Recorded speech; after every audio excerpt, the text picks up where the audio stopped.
are strange things happening out there, and I've experienced my fair share. But one of them, the one I'm about to tell you right now, is the reason I stay away from strangers and stopped babysitting. What you're about to hear is horrifying and would leave you with so many questions. Questions I'm still asking myself till today. I needed some money for college, and so right after high school, I decided to take on some babysitting jobs. Through some connections, I joined an agency and began work. Every week, I would babysit for at least 3 couples, and the kids usually loved me. I like to think of myself as very lovable, but this story is not about me. I wanted to make a few extra bucks, so I decided to do some freelancing on the side. I spoke to a couple of people and tried to get the word out there that I was open to babysit for anyone who needed my services. I had waited nearly 3 weeks, and still there was nothing. Despite how much kids loved me, I tried not to get too attached to any of them. I guess I was being professional, and I knew that I may never see some of them again. Some parents did decide to request for me specifically from my agency for some callbacks, but I still tried my best not to get too attached. Finally, I got a call from one of my neighbors. She had a friend of hers who was leaving town for a couple of days, and they asked if I would be available to babysit for 3 whole days. At this point, I had been thinking of quitting the agency and going freelance, and this was my sign. They were offering a lot of money to babysit their kid for 3 days. I figured the kid was special needs or cried a lot, or maybe was an infant. It was the only explanation as to why they would offer so much. Either way, I was really happy to accept the job, and I quit working at the agency. For days, I had insomnia. I kept thinking about the babysitting job and how much they were offering. It was so much that it could really make a dent in my college tuition, in a good way, and my neighbor said they're really just generous, so I didn't worry too much. Finally, the day came and I was supposed to show up at 8 p.m. I arrived on time and the couple was very welcoming. The wife showed me around the house and told me to help myself to anything I would like. My room was huge, and there was no doubt that they were doing well for themselves. But one thing was missing: the child. Where was the child? Did they forget to tell me about the child and introduce us? Finally, they got around to it and showed me a room at the far end of the house, next to my room. It was a locked door, and they handed me a single key. They told me that the child was in there, but they didn't want to wake him up, and that I should only open the door when I heard the child crying, and under no other circumstance should I open the door. They said he slept for a very long time, and it was best not to disturb him. That was strange to me, but the money was good, so I didn't care. They thanked me and prepared to leave. I helped them with their bags, and I realized they were packing a little too heavily for a 3-day trip, but it was none of my business.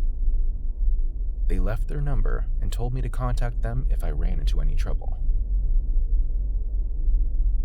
They seem like a nice couple, I said to myself as I waved goodbye to them. Finally, I was alone, and I walked back into the house and made sure to lock the door behind me. I pressed my ear against the baby's door and made sure to listen in case he was crying. There were so many questions. Why did they ask that I should only open the door when the baby cried out? How come there were no baby pictures anywhere in the house? There were no pictures at all, and I thought it was weird how they packed so much just for 3 days. So many boxes. I glanced at my watch, and it was about 10 p.m. I expected that the baby would start to cry any time from midnight. I had enough experience to know that babies love to cry late at night, so I figured I should get some rest for now. Thankfully, my room was right next to the baby's room, and I would hear if the baby as much as sneezed, or so I was told. I hopped into the shower, then hopped into bed right after. My bed was huge, and I was so glad I found this gig. I was not sure if I should sleep, so I would be alert enough to hear the baby. But I wasn't sure how much longer I could hold out.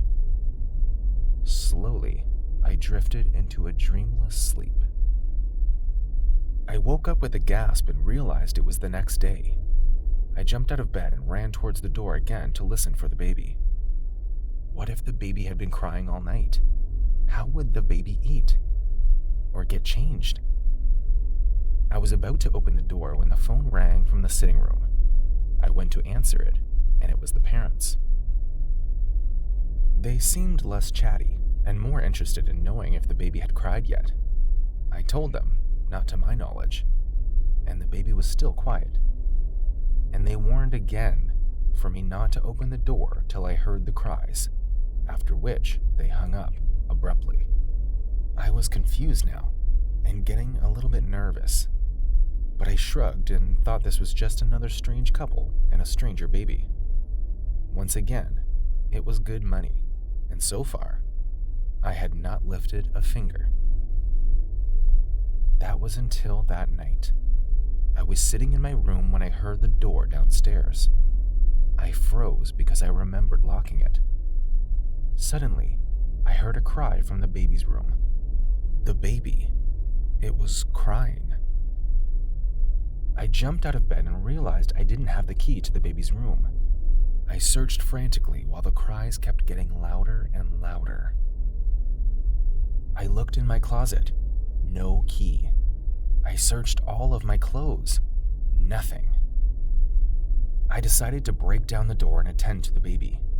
I picked a baseball bat that lay in the hallway and tried to break the lock. It took me a couple of tries, but the door was not budging.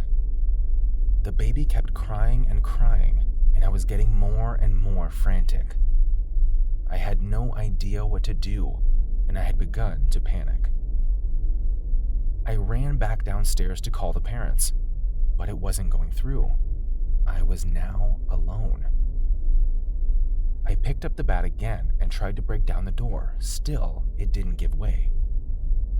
I fell in frustration and my hand pulled on the doorknob, and the door gave way. It had been open all the while, but when I rushed in, I found the cot at the far end of the room.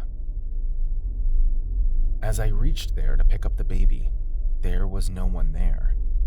The room was totally empty, but the weird part was there was still crying. Pure terror gripped me, and I could not get out of that room fast enough. I ran from that house until today.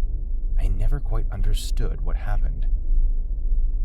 My neighbor was shocked too when I told her what happened. But as I speak, there has been no word from the parents. It's like they had disappeared from the face of the earth. I still hear those cries when I go to bed sometimes, and I can't explain it. And that is why I stopped babysitting. Wouldn't you?